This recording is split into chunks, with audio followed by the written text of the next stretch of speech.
Jingsha kem jogi sister kibana ka balang Catholic na Kerala haga arpusan terik naitung araja arpusan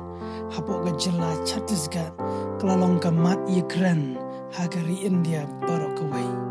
barla sakhi gani bo MP na bo tura parliamentary constituency usa saleng sangma ula kran halor gani ka mat lopan pau ya gani daga jingkhiamen sim halor ka jingbom shim khia ka an ban ai ka jingyada ya ke red pat ke kristan ka bau saleng sangma udang teng ban ai ka jingkran halor kani ka banta layu i bau lampang ula kran penkot bat ai khublai yo saleng klem da snap hadu bakot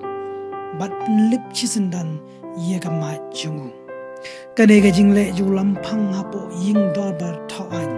jongkari kalabu ka jingkli ka bahe hatu ka sarkar India kansha skor am ye ga sur jong kirit pa ki kristan ki basha knyot ben ya ga jingkam ye ki arngut ki sister haringkat uwe briu kalalong halor ga jing shakno bomhok banikong kajing keno penkelaniam jubo baan kajing kai ya kibriu haga bagi bahaying hasam jong kini ki lainut kilakan tat ya gani kajing keno bomhok jong ki bajrangda kilapan pau ya gani da kajing sngosi ka bokraw bagajing keno kalong ka bom dei bat ka bom don nongre.